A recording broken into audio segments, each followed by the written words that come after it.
দেখতে পাচ্ছি যে অটোগুলো এখান থেকে যাচ্ছে তাদের কিন্তু টোকেন নেই বললেই চলে। আচ্ছা, কেন আজকের এই কথাটা বললাম? অবশ্যই কারণ রয়েছে, চলুন শুনে আসি বিস্তারিত। যদি পিছনের অংশগুলো দেখানো হয় সেখানেও কিন্তু টোকেন নেই। আচ্ছা, আমাদের রমজান শেষে আসছে খুশির একটা দিন, সেটা হচ্ছে ঈদের দিন। সেই ঈদের সময়ে ব্যস্ত শহরে, ব্যস্ত নগরীতে ঘটে যাচ্ছে অনেক ধরনের দুর্ঘটনা। আসুন বিস্তারিত জানি। কি হচ্ছে এটা শুনবো, তাই না? ঈদের সময় আমরা মার্কেট করি বা বাজার করি, যে কোনো কিছু কেনার জন্য যখন একটি অটোরিকশা নিয়ে শহরের এ প্রান্ত থেকে ও প্রান্ত ছিটে যাব, ঠিক তখনই সেই অটোরিকশার নাম্বার প্লেট এবং টোকেন নাম্বার না থাকার কারণে জ্যামের মাধ্যমে যখন আটকে যাই, ঠিক তখনই চোখের একটু আড়ালে হয়ে গেলে অটোরিকশার চালক পালিয়ে যাচ্ছে আমার সেই মূল্যবান জিনিস নিয়ে। এমনটাই ঘটছে ঝালকাঠিতে প্রতিনিয়ত।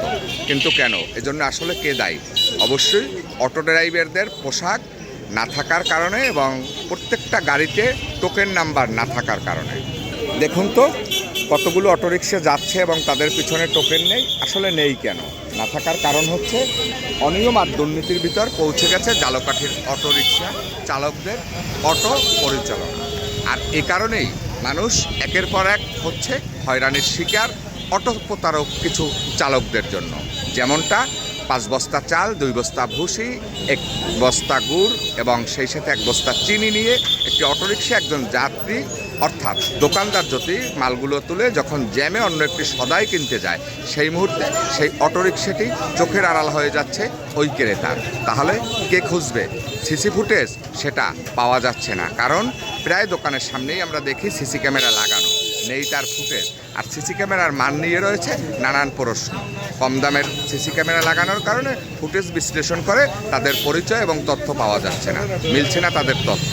আসলে কে নেবে এই দায়ভার? তাই ঝালকাঠি প্রশাসনের দৃষ্টি আকর্ষণ করছি এবং পৌর কর্তৃপক্ষের, যাতে প্রত্যেকটা অটোরিকশায় এক একটা সিরিয়াল নাম্বার দেওয়া হয় এবং সিরিয়াল নাম্বার ছাড়া কোনো অটোরিকশা ঝালকাঠি সদরে অন্তত ঈদের সময় যাতে প্রবেশ করতে না পারে।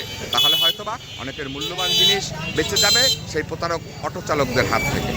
এতক্ষণের ভিডিওতে যতগুলো অটোরিকশা দেখলাম, এর ভিতরে কিন্তু 25% অটোরিকশার পেছনে কোনো নাম্বার প্লেট নেই এবং তাদের কিন্তু কোনো নাম্বার নেই। তো এখানেই কিন্তু আমরা হয়রানির শিকার হচ্ছি প্রতিনিয়ত, আপনারা দেখতে পাচ্ছেন।